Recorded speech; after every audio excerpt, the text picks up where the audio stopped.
ചവറയിൽ മുത്തശ്ശിയുടെ കഴുത്തറുത്ത് കൊന്ന് കട്ടിലിനടിയിൽ ചാക്കിൽ കെട്ടിവെച്ച ചെറുമകൻ. അവരെ ഞെട്ടിപ്പിക്കുന്ന സംഭവമാണ് ഇപ്പോൾ നടന്നിരിക്കുന്നത്. മുത്തശ്ശിയെ കഴുത്തറുത്ത് കൊന്ന് കട്ടിലിനടിയിൽ ആ ചാക്കിൽ കെട്ടിവെക്കുകയായിരുന്നു ചെറുമകൻ. ഷഹനാസ് ലഹരിക്കടിമയാണ് എന്നുള്ളതാണ് പോലീസ് പ്രാഥമികമായി പറയുന്നത്. കൊച്ചുമകൻ ഷഹനാസ് 28 വയസ്സ് മാത്രം പ്രായമുള്ളൂ. ഇയാളെ ഇപ്പോൾ ചവറ പോലീസ് കസ്റ്റഡിയിലെടുത്തിട്ടുണ്ട്. എന്തിനേറെ സ്വന്തം വീട്ടിലുള്ളവർക്ക് മറ്റൊക്കെ പുറമേ നിന്നുള്ള ആളുകൾ ആക്രമിച്ച് ശത്രുക്കൾ പുറമേ ആയിരുന്നു. ഒന്ന് ആലോചിച്ച് നോക്കൂ, ഒരു വീട്ടിലാണിത് സംഭവിച്ചിരിക്കുന്നത്. ആ അമ്മയുടെ അമ്മയാണ്, വല്യമ്മയാണ് ഒന്ന് കൊന്നിരിക്കുന്നത്. കേരളത്തിൽ ഇത്തരത്തിലൊക്കെ സംഗതികൾ വിശ്വസിക്കാൻ വിഷമമാകുക. നമ്മളൊക്കെ ഒരുപാട് നവോത്ഥാനം നടത്തി അടുക്കളയിൽ നിന്ന് അരങ്ങത്തേക്ക് കൊണ്ടുവരാൻ ശ്രമിച്ചു. സ്ത്രീകളെ, പെൺകുഞ്ഞുങ്ങളെ പഠിപ്പിക്കാൻ ശ്രമിച്ചു, കലാലയങ്ങൾ ഉണ്ടാക്കാൻ ശ്രമിച്ചു. ഉണ്ടാക്കി എല്ലാം കൂടി ഞാനതിനെ എതിര് പറയുമൊന്നുമല്ല. ഇതിൻ്റെ ഇടയിൽ എവിടെയോ ഒരു കയർ ഊരി നമ്മുടെ കയ്യിൽ നിന്ന് പോയോ എന്നൊരു സംശയം. ഈ കുട്ടിയും സ്കൂളിൽ പഠിച്ചതല്ലേ? ഈ കുട്ടിയും ഈ പറയുന്ന സംവിധാനങ്ങളിലൂടെയൊക്കെ മുന്നോട്ട് പോയ കുട്ടിയല്ലേ? എങ്ങനെ കഴിയുന്നു? പ്രധാന അധ്യാപകനെ ചീത്ത വിളിക്കുന്ന കുട്ടിയുടെ വീഡിയോ നിങ്ങളൊക്കെ കണ്ടു. ഫങ്ഷനിങ് ആണോ നമ്മുടെ കലാലയങ്ങൾ? അതുകൊണ്ട് അത് ഒറ്റപ്പെട്ട സംഭവമാണെന്ന് വിചാരിക്കരുത്. എൻ്റെ ഉമ്മാനെ എനിക്കിഷ്ടമല്ല, എൻ്റെ വീട്ടുകാരെയൊന്നും എനിക്കിഷ്ടമില്ല, അതുകൊണ്ട് ഞാനിത് നിന്നൊക്കെ പിന്മാറി, ഞാനിന്ന് നിരീശ്വരവാദിയാണ്, യുക്തിവാദിയാണ്, അതുകൊണ്ട് എനിക്ക് എന്തും ചെയ്യാൻ കൊല്ലാം. ഇന്നലെ ഇത് ചെയ്തവൻ്റെ മതം പൂർണ്ണമായിരുന്നെങ്കിൽ അവനത് തോന്നുമോ? ആ എന്തും ചെയ്യാമെന്നതിൻ്റെ ഏറ്റവും പുതിയ ഉദാഹരണമാണ് ഇന്നലെ ചെയ്തത്. ഇനി നാളെ എന്താണാവോ വരുന്നത്? കഴിഞ്ഞ ദിവസം എന്തോ മയക്കുമരുന്ന് അടിച്ച് പോലീസുകാരെ പച്ചത്തെറിയും പരത്തെറിയും പറയുന്നൊരു സ്ത്രീരത്നം. അങ്ങനെയൊക്കെയല്ലേ പറയാൻ പാടുള്ളൂ. ആ മഹിളയ്ക്ക് നമസ്കാരം. അല്ലാണ്ട് എന്തെങ്കിലും പറഞ്ഞാൽ പിന്നെ എനിക്ക് ചിലപ്പോൾ വീട്ടിലെത്താൻ ചിലപ്പോൾ പറ്റൂല. നല്ല പ്രേരണയാണ് മഹിളയെ നീ കൊടുത്തത്, ധന്യവതി നീ കൊടുത്തത്. ഇങ്ങനെയൊക്കെ ആകട്ടെ. നമ്മുടെ ഇതിൽ നിന്നൊക്കെ തിരിച്ചു പിടിക്കണമെന്നുണ്ടെങ്കിൽ നാം എന്തു ചെയ്യണം? നമ്മുടെ മതബോധമൊന്ന് കൃത്യമായി കൊണ്ടുപോണേ. മനസ്സ് ശുദ്ധമായില്ലെങ്കിൽ പോലും ദൈവമേ തൗബ ചെയ്തുകൊണ്ടൊന്ന് പ്രാർത്ഥിക്കാൻ, ദൈവമേ ഒന്നും കൂടി എന്നെ ഒന്ന് നവീകരിക്കണേ എന്ന് പറയാൻ കഴിയണേ. ഓരോ കുർബാനയും ദൈവത്തിൻ്റെ മുമ്പാകെ വിശുദ്ധീകരണത്തിൻ്റെ ഭാഗമായിക്കൊണ്ട് അർപ്പിക്കുന്നവനും അത് സ്വീകരിക്കുന്നവനും കുർബാനയിൽ പങ്കെടുക്കുന്നവരും ആ ദൈവാനുഭവത്തിലേക്കൊന്ന് വരണേ. ഓരോ ദീപാരാധനയും ഓരോ പൂജാ സംവിധാനങ്ങളും ഓരോ തീർത്ഥയാത്രകളും കൂടുതൽ ശുദ്ധീകരണത്തിന് അവനവൻ്റെ കുടുംബത്തിൻ്റെ അവനവൻ്റെ സമൂഹത്തിൻ്റെ നന്മയിലേക്ക് വരുത്താനുള്ള കാഴ്ചപ്പാടുകളാക്കി മാറ്റണേ ഓരോ മതക്കാരും എന്നാണ് എനിക്ക് പറയാനുള്ളത്. അല്ലെങ്കിൽ ഇതൊക്കെ വെറും ഒരു പ്രഹസനമായി മാറി നാളെ ചെല്ലുമ്പോൾ നമ്മുടെയൊക്കെ തലയ്ക്കടിക്കാൻ നമ്മുടെ മക്കളൊക്കെ ചുറ്റിക വാങ്ങി വെക്കുന്ന കാലമാണെന്ന ബോധത്തോടു കൂടി ഇനിയിപ്പോൾ ഇതിലും വലുതേ വരാനുള്ളൂ. വന്നത് വന്നു, ഇനി ഇതിലും ചെറുത് വരാനാണോ നമ്മൾ? അല്ല, വലുതാ വരാൻ പോകണം. അതെന്തായിരിക്കും എന്ന് പറയാനും കൂടിയില്ല, ശക്തിയില്ലാത്ത. ഇന്ന് സത്യത്തിൽ ഞാൻ ശരിക്കും ഡൗണായിരുന്നു. വണ്ടിയിലൊക്കെ ഇരുന്നപ്പോൾ ഞാനിങ്ങനെ ആലോചിക്കുക, എൻ്റെ ഈ കൊച്ചു കേരളം, ദൈവത്തിൻ്റെ സ്വന്തം നാട് എന്ന് പറയുന്ന ഈ കേരളം, മറ്റതൊക്കെ ആരെങ്കിലും വന്ന് നമ്മൾ അടിക്കുമെന്നൊരു തോന്നലിൽ നമുക്ക് കിടന്നുറങ്ങാം. ഇത് സ്വന്തം അനിയൻ്റെ മോൻ വന്ന് എന്നെ കൊല്ലും എന്ന് പറഞ്ഞാൽ ഞാൻ എങ്ങനെ ഇനി ജീവിക്കുക? ഉപ്പാൻ്റെ ജ്യേഷ്ഠനെ അനിയനെയാണ്, അത് 60 വയസ്സ് ഒക്കെ കഴിഞ്ഞ ഒരു ഉപദ്രവം. വല്ല ഉപദേശം കൊടുത്ത് കാണും, മോനെ നന്നായി ജീവിക്കും, പള്ളിയിൽ പോടാന്നോ, പിന്നെ നിസ്കരിക്കാൻ പോകുന്നില്ലേ എന്നൊക്കെ, തറാവി നിസ്കരിക്കുന്നില്ല എന്നൊക്കെ ചോദിച്ചതിൻ്റെ പേരിലാണ് ഇപ്പോൾ ഇത് മുഴുവൻ കാട്ടിക്കൂട്ടിയിരിക്കുന്നത്. അല്ലാണ്ട് ഇപ്പോൾ അവനെ നിന്നെ കൊന്നുകളയുന്നൊന്നും പറഞ്ഞിട്ടല്ലല്ലോ. ഇപ്പോൾ ഈ 13 വയസ്സ് വരെ വല്ലതും ചെയ്തിട്ടാണോ? ചെറിയ കുഞ്ഞു ഉപദേശങ്ങൾ കൊടുത്തു. ഇത് ഗ്രൂപ്പായിട്ടങ്ങ് കൊണ്ടുപോവുക. ഞാൻ ഏതായാലും പോവുക, എന്നാൽ പിന്നെ എല്ലാവരും പോരെ. കഴിയുന്നില്ല. ഇത് എങ്ങനെയാണ് ഇതിനെ ഇസിക്കൽ ടൂട്ട് ഇവിടുന്ന് പോകേണ്ടതെന്ന് എനിക്ക് അറിയുന്നില്ല. അതുകൊണ്ട് നമുക്ക് നമ്മുടെ മതജീവിതം ഒന്ന് തിരിച്ചു പിടിക്കുക. അതിൽ യുക്തി വേണ്ട. ദൈവം പറഞ്ഞിട്ടുണ്ടെങ്കിൽ അത് ചെയ്യുക, റസൂൽ കൽപ്പിച്ചിട്ടുണ്ടെങ്കിൽ അത് ചെയ്യുക, യേശുക്രിസ്തു പറഞ്ഞിട്ടുണ്ടെങ്കിൽ അത് ചെയ്യുക, ശ്രീനാരായണ ഗുരു ഇത് വേണ്ടെന്ന് പറഞ്ഞിട്ടുണ്ടെങ്കിൽ വേണ്ട, ഉണ്ടെന്ന് പറഞ്ഞിട്ടുണ്ടെങ്കിൽ ഉണ്ട്, ജാതി നോക്കണ്ടെന്ന് പറഞ്ഞിട്ടുണ്ടെങ്കിൽ അത് വേണ്ട, മദ്യം കൊടുക്കരുത്, വാങ്ങരുത്, വിൽക്കരുത് എന്ന് പറഞ്ഞിട്ടുണ്ടെങ്കിൽ അത് വേണ്ട, എല്ലാവരും ഒന്നിച്ച് കാണണമെന്ന് പറഞ്ഞിട്ടുണ്ടെങ്കിൽ അത് വേണം. നീ വയറ് നിറച്ചതിന് മുമ്പ് നിൻ്റെ അയൽവക്കത്തൊന്ന് ഇറങ്ങി നോക്കണം. ഇവൻ്റെയൊക്കെ വീടിൻ്റെ അയൽവക്കത്ത് ഇല്ലാഞ്ഞിട്ടാണോ? അവരുമായിട്ട് യാതൊരു ബന്ധവും ഇല്ല, അവിടെ ഒന്നും ഞങ്ങൾ അറിയാറില്ല. പിന്നെ എന്താണ് റസൂലുള്ളാഹിയൊക്കെ നമ്മളോട് പറഞ്ഞിട്ടുള്ളത്? ഞങ്ങൾ വല്ലവരുടെ കാര്യത്തിൽ ഇടപെടാൻ പോകാറില്ല. അങ്ങനെ പറഞ്ഞ് രക്ഷപ്പെട്ടിരുന്നോ? ഇതെൻ്റെ മനസ്സിൻ്റെ ഒരു വ്യഗ്രത കൊണ്ട് പറഞ്ഞു പോയതാണ്. അതുകൊണ്ട് നിങ്ങളൊക്കെ ശരിക്കും എനിക്ക് സത്യത്തിൽ ഹോപ്പ് തരികയാണ്, സത്യത്തിൽ ആശാവഹമാണ്. കാരണം നമ്മുടെയൊക്കെ വീട്ടിലെ മക്കൾ നമ്മുടെയൊക്കെ ഘാതകന്മാരായി തലകൊണ്ട് ചുറ്റിക കൊണ്ടടിക്കുന്നവരും വാളുകൊണ്ടിറക്കുന്നവരും ബലാത്സംഗ വീരന്മാരുമായി മാറുന്ന കാലഘട്ടത്തിൽ നമുക്ക് പഥ്യമാണ് സംസാരിക്കേണ്ടത്, സത്യമല്ല. അപ്പോൾ ഒന്നാമത്തത് യുക്തിവാദം കൊണ്ടുവന്നു, പഥ്യമാകുന്നതിന് പകരം നമ്മളെ സത്യവാദം കൊണ്ട് തോൽപ്പിച്ചു. മൂന്നാമത്തത് പരമത നിന്ദ ചെയ്തെങ്കിലേ എൻ്റെ മതത്തിൽ ഞാൻ ഉൾപ്പെട്ടു നിൽക്കുന്നു എന്ന ബോധം നമുക്ക് ഇവിടെ തന്നു. ഇന്നും പല മത പണ്ഡിതന്മാരുടെ പ്രസംഗങ്ങൾ ശ്രദ്ധിച്ചാൽ എവിടെയെങ്കിലുമൊക്കെ ഒളിഞ്ഞും തെളിഞ്ഞും മറ്റു മതങ്ങളിലെ ന്യൂനതകൾ കണ്ടെത്താനും അവർ കുറച്ച് മോശക്കാരാണെന്ന് ചിത്രീകരിക്കാനുമുള്ള വ്യഗ്രത, അല്ലെങ്കിൽ താൻ ഉൾപ്പെട്ട് നിൽക്കുന്ന സമൂഹമാണ് ഏറ്റവും നല്ലത് മുന്തിയതെന്ന് പറയാനുള്ള വ്യഗ്രത ഇന്ന് പോലും ഈ വർത്തമാനകാലത്തിൽ പോലും നമ്മുടെയൊക്കെ വാക്കുകളിൽ ഉണ്ട്. എല്ലാ മതക്കാരുടെയും, ഒരാളുടെ മാത്രമല്ല, തൻ്റെ അങ്ങനെയൊരു ബോധം നമുക്ക് തന്നു. അത് മതത്തിന് ദോഷമേ ചെയ്തിട്ടുള്ളൂ. എന്നിട്ട് ഒരു മതത്തിലെ പുരോഹിതൻ മറ്റൊരു മതത്തിലെ പുരോഹിതനെ കാണുമ്പോൾ കമ്പാരിറ്റീവ് റിലീജിയൻ സ്റ്റഡി എന്നും പറഞ്ഞ് തമ്മിൽ തല്ലാനാണ് പ്രേരിപ്പിക്കുന്നത്. അവിടെയും മതം തളരുകയായിരുന്നു. ഇനി എന്താ നമ്മൾ തമ്മിൽ ചെയ്തത്? ഇതൊക്കെ നമുക്ക് മറുപക്ഷത്തു നിന്നുള്ള ആക്രമണങ്ങളാണെങ്കിൽ ഇനിയെത്തതാണ് അതിലും വലിയ പ്രശ്നം. നമ്മുടെ തന്നെ ഇടയിലെ വിഭാഗീയത സൃഷ്ടിച്ചു. നമ്മുടെ ഇടയിൽ തന്നെയുള്ള വിഭാഗീയത. ഓർത്തഡോക്സ് യാക്കോബ പ്രശ്നം എന്താ? ഒന്നിൻ്റെയും പ്രശ്നമല്ല, നേതൃത്വത്തിൻ്റെ പ്രശ്നം, പൊളിറ്റിക്കൽ ഇഷ്യൂ മാത്രം. ഇന്നിപ്പോൾ സീറോ മലബാർ സഭ അടികൂടുന്നു. കുർബാന അങ്ങോട്ട് വേണോ, കുർബാന ഇങ്ങോട്ട് വേണോ, എങ്ങോട്ടെങ്കിലും തിരിഞ്ഞ് മര്യാദയ്ക്ക് ദൈവത്തെ വിളിക്കുക എന്നതിനപ്പുറം എന്താ വേണ്ടത്? അടി എവിടുന്നാ വരുന്നതെന്ന് അറിയില്ല. കുർബാന കഴിയുന്നതിന് മുമ്പ് അച്ഛൻ അടി കിട്ടിയിരിക്കും. എന്നിട്ട് എന്ത് ഗുണമാണിതിന്? ഒന്നിച്ചു പോകേണ്ടുന്ന സീറോ മലബാർ സഭ ഇപ്പം 2ആണ്. ഒന്നിച്ചു പോകേണ്ടുന്ന സുറിയാനി സഭ ഇന്ന് 3ഉം 4ഉമാണ്. ഒന്നിച്ചു പോകേണ്ടുന്ന ഇസ്ലാമിക സംവിധാനങ്ങൾ ഇന്ന് 5ഉം 6ഉമാണ്. അതിൽ തന്നെ സുന്നി വിഭാഗങ്ങൾ 2ആണ്. മുജാഹിദ് വിഭാഗവും പോയി 2ഉം 3ഉമായിട്ട്. ഇതൊക്കെ ആര് കൊണ്ടുവന്നതാ? നമ്മളൊന്ന് തിരിച്ചൊന്ന് ചിന്തിച്ചു കഴിഞ്ഞാൽ തീർക്കാവുന്ന പ്രശ്നങ്ങൾ ഇതിലൊക്കെ ഉള്ളൂ. ഇതൊന്നും വലിയ കിയാമന്നാൾ വരെ കൊണ്ടു നടക്കേണ്ട പ്രശ്നങ്ങളൊന്നും ഇതിലില്ല. ഞങ്ങളിതാ ഒന്നിക്കുന്നു, ഞങ്ങളിനി ഒന്നിച്ചേ ഉള്ളൂ എന്നൊരു തീരുമാനമെടുത്താൽ തീരാവുന്ന പ്രശ്നങ്ങളേ ഉള്ളൂ. പക്ഷെ അത് എടുക്കാൻ പറ്റാത്തത്ര രീതിയിൽ കൊല്ലയും കൊളയും അടിയും ഇടിയും പോലീസും കേസും സുപ്രീം കോടതി വരെ ആക്കി വെച്ചത് കൊണ്ട് ഇനി നമ്മളൊന്നും തിരിച്ചാകൂല എന്നുള്ള സമാധാനത്തിലാണ് ഇവിടെ ഡ്രഗ് കച്ചവടം നടക്കുന്നത്, മാംസക്കച്ചവടം നടക്കുന്നത്. മാംസം എന്ന് പറഞ്ഞു കഴിഞ്ഞാൽ തിന്നുന്ന മാംസത്തെയല്ല, പച്ചയായ സെക്സ് റാക്കറ്റ് നടക്കുന്നത്, ഇവിടുത്തെ കള്ള് കച്ചവടം നടത്തുന്നത്, ഇവിടുത്തെ ആയുധ കച്ചവടം നടത്തുന്നത്.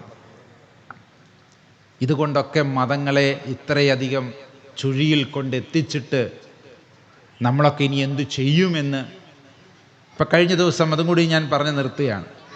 കഴിഞ്ഞ ദിവസം ഞാനൊരു വീഡിയോ, നമുക്കൊക്കെ അറിയാവുന്ന ഒരു സ്ഥിരം യൂട്യൂബ് ചാനലിൽ അതാത് സംഭവങ്ങൾ അപ്പളേക്കപ്പളേ പറഞ്ഞുകൊണ്ടിരിക്കുന്ന ഒരാളുണ്ട്. അയാളുടെ പേരൊന്നും ഞാൻ പറയുന്നില്ല. അദ്ദേഹത്തിൻ്റെ വീഡിയോ ഒക്കെ ഒരുവിധം ഞാൻ കാണാറുണ്ട്. കാരണം അന്ന് സംഭവിച്ചതിൻ്റെയൊക്കെ എല്ലാം ഒരു സംഗതിയൊക്കെ കിട്ടും. ഇപ്പോഴത്തെ ഈ വിഷയത്തെക്കുറിച്ച് അദ്ദേഹം പറഞ്ഞാൽ ഞാൻ കേട്ടില്ല, കാരണം എനിക്ക് സമയം കിട്ടിയിട്ടില്ല. ഞാൻ പോകുന്ന വഴിക്കൊക്കെ കേൾക്കും. അദ്ദേഹത്തെ എനിക്ക് വലിയ ഇഷ്ടമാണ്. ആദ്യകാലങ്ങളിലൊക്കെ നിഷ്പക്ഷമായും നല്ല രീതിയിലൊക്കെ പറഞ്ഞിരുന്നു. പിന്നീട് അതിൻ്റെ ഇടയിൽ കുറേ രാഷ്ട്രീയവും ചായ്വുകളൊക്കെ കയറി വന്നു. കുറേ പക്ഷപാതങ്ങളൊക്കെ ഉള്ളതുപോലെ ചിലപ്പോൾ എനിക്ക് തോന്നാറുണ്ട്. എന്നിരുന്നാലും ചില കാര്യങ്ങൾ അവതരിപ്പിക്കുന്നത് വളരെ ആത്മാർത്ഥമായിട്ടാണ്. അദ്ദേഹം പറയുന്ന ചില ആശയങ്ങളുണ്ട്.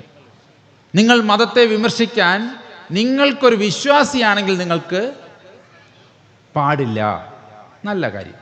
ഇപ്പം ഞാനൊരു ഇസ്ലാം മത വിശ്വാസിയാണെങ്കിൽ ഞാൻ തൽക്കാലം ഒരു വിശ്വാസത്തിനെയും എന്ത് ചെയ്യേണ്ട, വിമർശിക്കാൻ പോകണ്ട. കാരണം അതല്ലല്ലോ എൻ്റെ ജോലി. എൻ്റെ വിശ്വാസം മുറുകെ പിടിച്ച് അതിൻ്റെ നന്മകളിലേക്ക് ആഴ്ന്നിറങ്ങുകയാണ് ജോലി. പക്ഷെ ഇത് കഴിഞ്ഞ ഉടനെ അദ്ദേഹം പറയുന്ന മറ്റൊരു കാര്യമുണ്ട്. അതെന്താണെന്നറിയോ? നിങ്ങളൊരു വിശ്വാസി അല്ലെങ്കിൽ നിങ്ങൾക്ക് ആരെയും വിമർശിക്കാം, നിങ്ങൾക്ക് ആരെയും എന്തും പറയാം.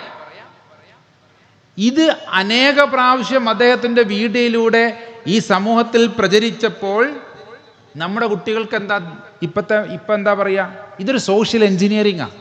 മാധ്യമങ്ങളൊരു സോഷ്യൽ എൻജിനീയറിംഗാണ് നടത്തുന്നത്. ഈ സമൂഹത്തെ പ്രത്യേക രീതിയിൽ രൂപപ്പെടുത്തുക എന്നതാണ് എൻജിനീയറിംഗ്. എന്നാൽ എന്താ അതിൻ്റെ ആർക്കിടെക്റ്റും അതിൻ്റെ എഞ്ചിനീയറിംഗ് സാങ്കേതിക രീതി മനുഷ്യനെ ഇങ്ങനെ ആക്കി തീർക്കുന്നതിൽ ഇത്തരം സംസാരങ്ങൾക്കും ഇത്തരം ആശയങ്ങൾക്കുമുള്ള പങ്കിനെയാണ് ഞാൻ പറയുന്നത്. അദ്ദേഹം പല സ്ഥലത്ത് ഞാൻ പറയുന്നത് കേട്ടിട്ടുണ്ട്, നിങ്ങളൊരു നിരീശ്വരവാദിയാണെങ്കിൽ യുക്തിവാദിയാണെങ്കിൽ നിങ്ങൾക്ക് മതത്തിനെക്കുറിച്ച് എന്തും തെറി പറയാം, എന്തും പറയാം. അതുതന്നെയാണ് മറ്റൊരു രീതിയിൽ ഇന്നലെ നടപ്പിലാക്കിയത് അല്ലേ?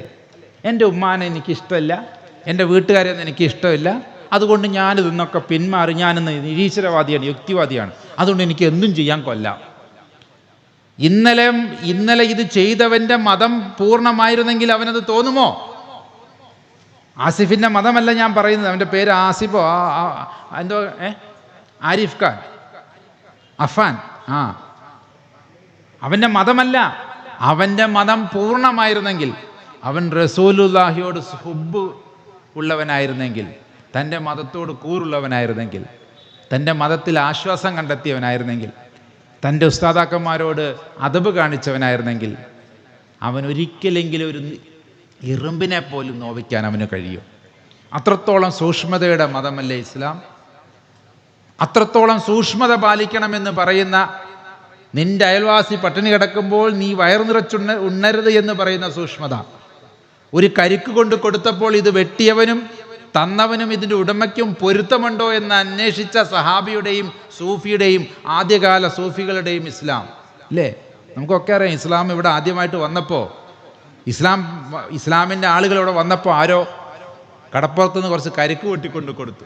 അവർ പറഞ്ഞു, ഇത് ആരുടെ പറമ്പിൽ നിന്നാണ്, അവരുടെ പൊരുത്തമുണ്ടോ, അവരുടെ അറിവുണ്ടോ, സമ്മതമുണ്ടോ, വെട്ടിയവനത് അറിയുമോ, കൊടുത്തതിന് അറിയുമോ, എല്ലാ NOCയും അതിൻ്റെ ബാക്ക് ടെസ്റ്റും നടത്തിയിട്ടാണ് ഒരു കരിക്ക് കുടിച്ചത്. ഇവിടുത്തെ ഈ കേരളത്തിൻ്റെ കരയിലേക്ക് ആദ്യം കാൽകുത്തിയ ഇസ്ലാം പ്രചാരകർ എത്രത്തോളം സൂക്ഷ്മതയായിരുന്നു. ചുമ്മാ വല്ല അപ്പം നിന്നാൽ മതി, കുഴി എണ്ണണ്ട എന്നതല്ല ദീനിൻ്റെ സ്വഭാവം. കിട്ടിയ കരിക്കും മേടിച്ച് കുടിച്ചേച്ച് കച്ചവടം നടത്തി പൊക്കോണം, അല്ലെങ്കിൽ ദീനും പ്രവർത്തിച്ച് പൊക്കോണം എന്നല്ല അവർ തീരുമാനിച്ചത്. കിട്ടിയ ഗ്യാപ്പിൽ കയറി അടിക്കുകയല്ലായിരുന്നു അവർ ചെയ്തത്. അവർക്ക് നിലപാടുകളുണ്ടായിരുന്നു. ഈ നിലപാട് തിരിച്ചു വരണം എന്നേ ഞാൻ സ്വാമി ഉദ്ദേശിച്ചിട്ടുള്ളൂ. ഈ പറഞ്ഞ ഒന്നും മനസ്സിലായില്ലെങ്കിലും ഈ കഥ പറഞ്ഞപ്പോൾ മനസ്സിലായില്ലേ? ഈ സൂക്ഷ്മത നമുക്ക് ഓരോരുത്തർക്കും തിരിച്ചു വരണം. ജാതി മതമല്ല, ഇപ്പം ക്രിമിനലുകളുടെ ജാതി മതമല്ല നമ്മൾ നോക്കേണ്ടത്, പക്ഷെ അവർ വരുന്ന സംവിധാനത്തിൽ ഇനിയും ശക്തിപ്പെടേണ്ടതുണ്ട്. നിങ്ങൾക്കതുകൊണ്ട് കഴിയണം, ഇവിടുത്തെ കമ്മിറ്റിക്കാർക്ക് കഴിയണം, ഇവിടുത്തെ അമ്പല കമ്മിറ്റിക്ക് കഴിയണം, ഇവിടുത്തെ ഇടവക കമ്മിറ്റിക്ക് കഴിയണം. എന്ത്? തങ്ങളുടെ മുമ്പിൽ വന്ന് നമസ്കാരത്തിനും കുർബാനയ്ക്കും ദീപാരാധനയ്ക്കും വന്ന് നിൽക്കുന്നവൻ്റെ കണ്ണ് ചുമക്കുന്നതും അവൻ്റെ കണ്ണിലെ ക്രൗര്യവും അവൻ്റെ ഭാവത്തിലെ മാറ്റവും കണ്ടറിഞ്ഞ് എന്താ കുഞ്ഞേ നിനക്ക് പറ്റിയതെന്ന് ചേർത്ത് പിടിച്ച് അവന് റെമഡി കൊടുക്കാൻ കഴിയണം. അവൻ്റെ അച്ഛനമ്മമാരെ ശ്രദ്ധയിൽപ്പെടുത്താൻ കഴിയണം. വീണ്ടും CCTVകൾ നിങ്ങളുടെയൊന്നും കമ്പനികൾ വെക്കുന്ന CCTVകളല്ല, നിങ്ങളായിരിക്കണം സമൂഹത്തിൻ്റെ കാവൽക്കാർ. അതാണ് ദൈവത്തിൻ്റെ ദീൻ എന്നതുകൊണ്ട്. അതുകൊണ്ട് അങ്ങനെ വരുമ്പോഴേ അദ്ദീനു നസീഹ, ദീൻ അത് ഗുണകാംക്ഷയുള്ളതായി മാറുകയുള്ളൂ.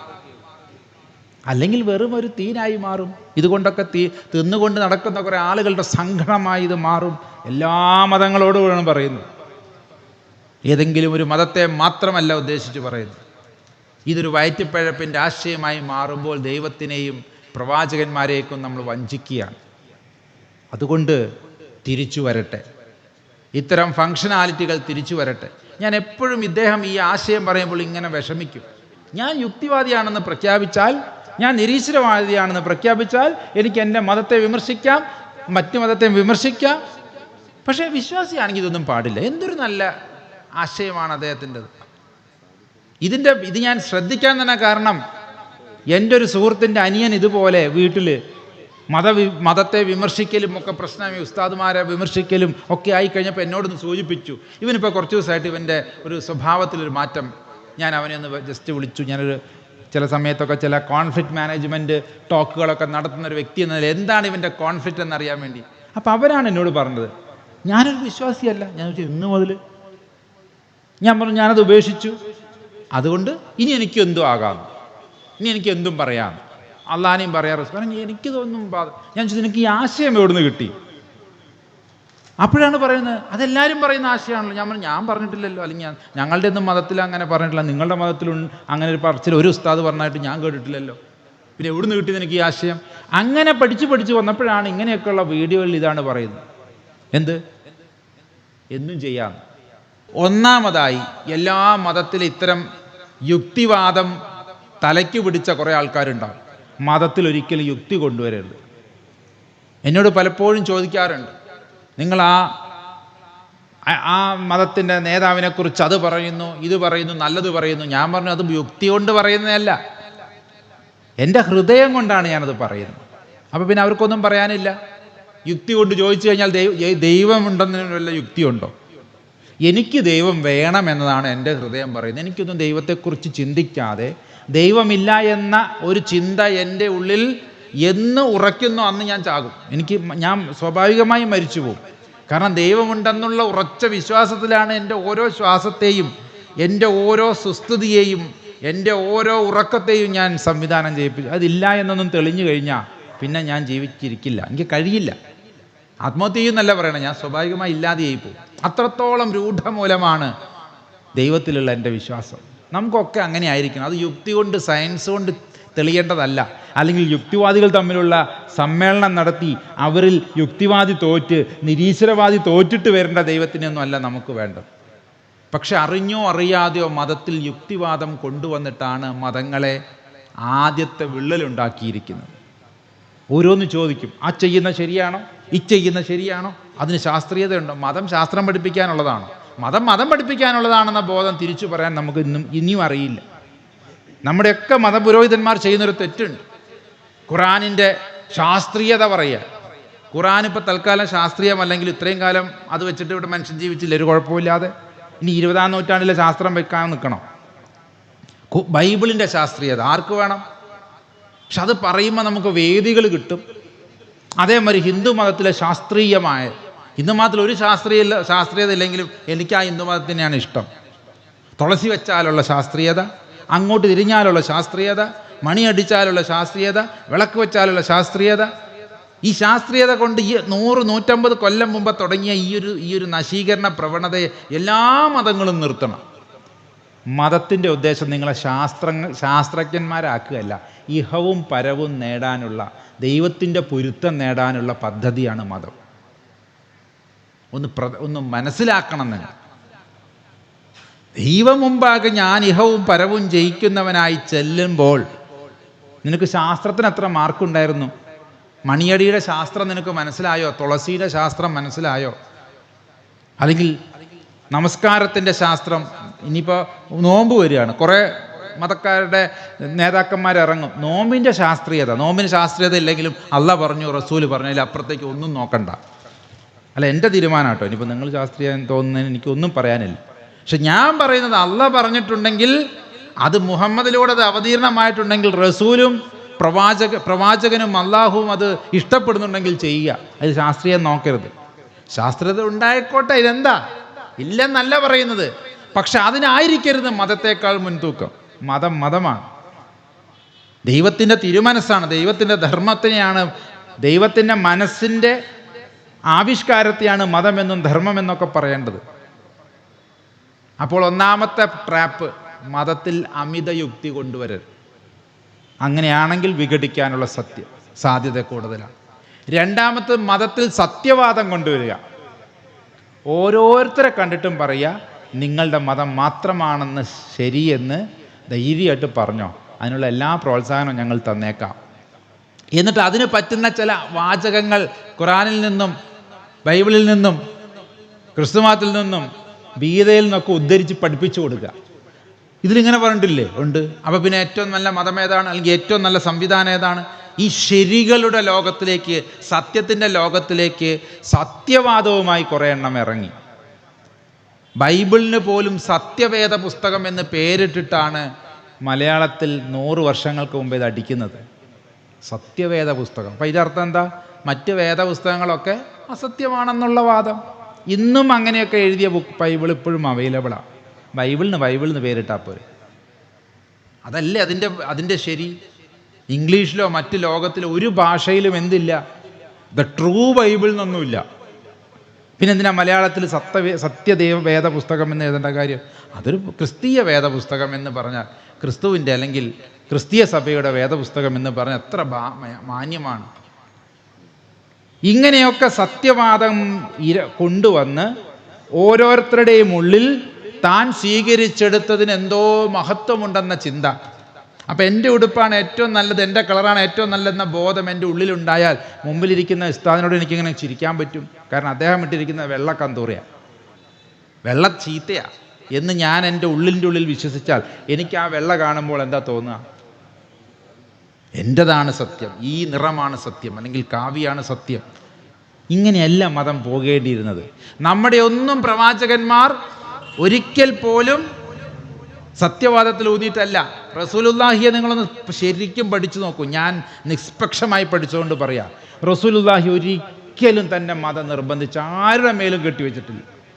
എത്രയോ അവസരങ്ങൾ ഉണ്ടായിട്ട് മക്ക വിജയത്തിൻ്റെ ആ സംഭവം മാത്രം മതി. അന്ന് മക്കയുടെ താക്കോൽ വാങ്ങി നിസ്കരിച്ച് പുറത്തിറങ്ങിയ മുഹമ്മദ് മുസ്തഫ സല്ലല്ലാഹു അലൈഹി വസല്ലമ തങ്ങൾ, അവിടെ നിന്നിരുന്നവർ പലവരും ആ കൈ നീട്ടിയ താക്കോലിന് വേണ്ടി. ഞാൻ കണ്ണടച്ച് പറയുന്നത് ഞാനിങ്ങനെ കാണുന്നത് പോലെ പറയുക. അലിയുടെ കയ്യ്, ഉസ്മാന്റെ കയ്യ്, അബൂബക്കറിന്റെ കയ്യ് പലവരും നീട്ടിക്കാണും. ഞാൻ ഇനി പരിപാലിച്ചോളാം.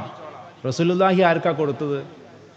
ആരുടെ കയ്യിൽ നിന്നാണോ ഞാൻ ഈ താക്കോൽ വാങ്ങിയത് അയാളെ കൊണ്ടുവരിക. അയാൾ വീട്ടിൽ പോയി. കാരണം ഇനി ഇവിടെ പൂച്ചയ്ക്ക് എന്ത് പൊന്നൊരുക്കണോടത്ത് കാര്യമെന്ന് ആ പാപം വൃദ്ധൻ കരുതി കാണും. കാരണം പുതിയ ഭരണ സംവിധാനം വന്ന താക്കോല് കൊടുത്ത് പിരിയുക, ഇല്ലെങ്കിൽ തല പോവും. അത് എല്ലാ കാലത്തും അങ്ങനെയാണ്. ഇയാളെ വിളിച്ചു കൊണ്ടുവന്നപ്പോൾ ഇയാൾ വിറയലോടിയോടെയോ വന്നത്. കാരണം തല പോയത് തന്നെ. എന്താ സംഭവിച്ചതെന്നുള്ളത് ചരിത്രം പഠിക്കണം റസൂലുള്ളാഹിയെക്കുറിച്ച്. ഈ റസൂലുള്ളാഹിയുടെ ഈ ഉപയുക്തമായ വേർഷനാണ് ഇവിടെ തിരിച്ചു വരേണ്ടത്. അദ്ദേഹം പറഞ്ഞു, അല്ലയോ വയോവൃദ്ധ, ഇത് നിങ്ങളുടെ കയ്യിൽ നിന്നാണോ ഞാൻ വാങ്ങിയത്? അതെ, ഇത് നിങ്ങളുടെ കയ്യിൽ തന്നെ ഇരിക്കട്ടെ. ഇന്നുവരെയും ആ പാരമ്പര്യം, ആ പറഞ്ഞ മനുഷ്യൻ്റെ മക്കളുടെ മക്കളുടെ മക്കളുടെ അവകാശമായി ഇന്നത്തെ ഡേറ്റ് വരെയും അതങ്ങനെയാണ് പോകുന്നത്. ആ മനുഷ്യൻ പിന്നെ എങ്ങനെ പറയാതിരിക്കും അശ്ഹദു അലാ ഇലാഹ ഇല്ലല്ലാഹ് അശ്ഹദു അന്ന മുഹമ്മദ് റസൂലുള്ളാഹ് എന്ന് പറയാതിരിക്കുമോ? ഞാൻ സാക്ഷ്യം വഹിക്കുന്നു, ഈ മുഹമ്മദ് പ്രാർത്ഥിക്കുന്ന, ഈ മുഹമ്മദ് മുന്നോട്ട് വെച്ച ദൈവമാണ് ആരാധനയ്ക്ക് അർഹൻ. എനിക്കിപ്പോൾ സാക്ഷ്യം വഹിക്കാൻ പറ്റുന്നു എന്നാണ്. ഈ അശ്ഹദു അന്ന എന്ന് പറഞ്ഞാൽ എന്താ? ഞാൻ സാക്ഷ്യം വഹിക്കുന്നു എന്നാണ്, അല്ലേ? എന്നിട്ട് പറയാ, ഇത് ദൈവത്തിൽ നിന്ന് വന്നൊരു തിരുദൂതരാണ്, റസൂലാണെന്ന് ഞാൻ സാക്ഷ്യം വഹിക്കുന്നു. കാരണം എന്താ? എൻ്റെ തല ഇപ്പോഴും പറയാൻ ബാക്കിയുണ്ട്. ഞാൻ കൊടുത്ത താക്കോൽ എൻ്റെ കയ്യിൽ തിരിച്ചു വന്നിട്ടുണ്ട്.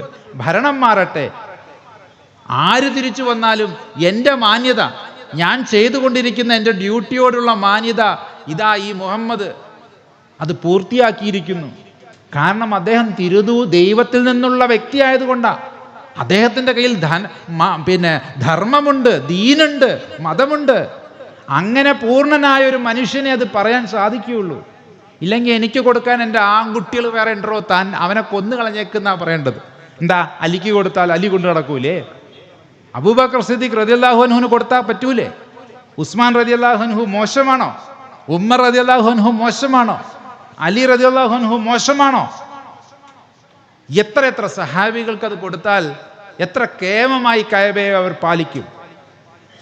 പക്ഷേ നീതിയും ധർമ്മവും അടിച്ചേൽപ്പിക്കാനല്ല റസൂലുള്ളാഹി പറഞ്ഞു. പിന്നെ എവിടുന്ന് കിട്ടി നമുക്ക് റസൂലിനില്ലാത്ത രീതിയിലുള്ള ഒരു വെർഷൻ? അവിടെയാണ് നമ്മൾ അറിയാതെ നമ്മുടെ സത്വബോധത്തിൻ്റെ ഈഗോ ഭാഗങ്ങളെ മേലേക്ക് കൊണ്ടുവരുന്ന തരത്തിലുള്ള കളകൾ ആരോ നമ്മളെ പറ്റിച്ചിരിക്കുകയാണ്. എത്ര പ്രാവശ്യം ആവർത്തിച്ചിട്ടുണ്ടാകും റസൂൽ പല ആവർത്തി, ല ഇക്രാഹ ഫിദ്ദീൻ, ദീനിൽ ഞാൻ ഒരു നിർബന്ധവും നിങ്ങളുടെ മുമ്പിൽ വെക്കുന്നില്ല. എനിക്ക് പറയാനുള്ളത് ഞാൻ പറഞ്ഞു, നിങ്ങൾക്ക് സ്വീകരിക്കണമെങ്കിൽ സ്വീകരിക്കാം, ഇല്ലെങ്കിൽ ലക്കും ദീനുക്കും വലിയ ദീൻ, നിനക്ക് നിന്റെ രീതി കൊണ്ടുപോവുക. എനിക്ക് എൻ്റേതാണ് പ്രധാനം, എനിക്ക് എൻ്റേതാണ് ഇഷ്ടം. അതിനുള്ള അവസരവും ഇവിടെ ഉണ്ടാവണമെന്നാണ് പ്രബോധനത്തിൻ്റെ സഹാബത്തിൻ്റെ ഒക്കെ കാര്യങ്ങൾ. യേശുക്രിസ്തു ഏതെങ്കിലും കൃത്യമായ നിർബന്ധ ബുദ്ധിയോടുകൂടി ഏതെങ്കിലും ക്രിസ്തു മതം സ്ഥാപിച്ചിട്ടാണോ ഇവിടുന്ന് പോയത്? ഒരിക്കലുമല്ല. അതുകൊണ്ട് നമ്മൾ മനസ്സിലാക്കണം, ഒന്ന് യുക്തിവാദം കൊണ്ടുവന്നു, 2 സത്യവാദം എല്ലാവർക്കും കൊടുത്തു. എന്നിട്ട് ഈ സത്യവാദികൾ തമ്മിലാണ് അടികൂടിയത്. എൻ്റെ സത്യവും നിൻ്റെ സത്യവും പല സത്യങ്ങളും കൂടി അടികൂടി. സത്യമല്ല, നമുക്ക് വേണ്ടിയിരുന്നത് പഥ്യമായിരുന്നു. നമ്മൾ തല്ലുകൂടാതിരിക്കുന്നതായിരുന്നു പഥ്യം. അതുകൊണ്ട് ഞാനൊക്കെ എപ്പോഴും പറയും, ഞാൻ സത്യവാദിയൊന്നും അല്ല കേട്ടോ, എനിക്ക് ചിലർ പറയും സ്വാമിജി വലിയൊരു സത്യാന്വേഷകനാണ്. ഞാൻ പറഞ്ഞു ആ പരിപാടി ഞാൻ എന്നോ നിർത്തിയ പരിപാടിയാണ്. സത്യം അന്വേഷിച്ച് കണ്ടെത്തിയത് കൊണ്ട് ആ സത്യം കൊണ്ട് എനിക്കൊരു ഉപകാരവുമില്ലെങ്കിൽ ആ സത്യം കൊണ്ട് എനിക്ക് എന്താ ഗുണം? എനിക്ക് ഉപകാരപ്രദമായ വെർഷനാണ് എനിക്ക് വേണ്ടത്. ആ മോഡലിൽ നിൽക്കുന്നതുകൊണ്ടാണ് എനിക്ക് ഏത് വേദിയിലും റസൂലുള്ളാഹിയെക്കുറിച്ച് ആത്മാർത്ഥമായി ചങ്ക് പൊട്ടി പറയാൻ കഴിയുന്നത്. ഏത് വേദിയിലും യേശുവിൻ്റെ നന്മകളെ പ്രകീർത്തിക്കാൻ കഴിയുന്നത്. ശ്രീകൃഷ്ണ ഭഗവാനെക്കുറിച്ചും രാമനെക്കുറിച്ചും ഒക്കെയുള്ള കൃത്യമായ വെർഷൻ പറയാൻ കഴിയുന്നത്. ഇവിടുത്തെ ഓരോ ഋഷിമാരെക്കുറിച്ചും അഭിമാനിക്കാൻ കഴിയുന്നത് ഈ പഥ്യവാദമുള്ളത് കൊണ്ടാണ്. ഇല്ലെങ്കിൽ ഇത് ഏതെങ്കിലും ഒരു സത്യമാണെന്ന് തിരഞ്ഞെടുത്ത് നാളെ ഞാനിത് പ്രഖ്യാപിക്കേണ്ട ആളായിട്ട് മാറിയാൽ വീണ്ടും ഇവിടെ കോൺഫ്യൂഷൻ കൂടുകയുള്ളൂ. സ്വാമി കണ്ടെത്തിയ സത്യം എന്നൊക്കെ പറഞ്ഞ് ഭയങ്കര മൈലേജ് കിട്ടും. അത്തരം മൈലേജ് ഒന്നും അല്ല മക്കളെ ഇന്നത്തെ കാലഘട്ടത്തിൻ്റെ ആവശ്യം.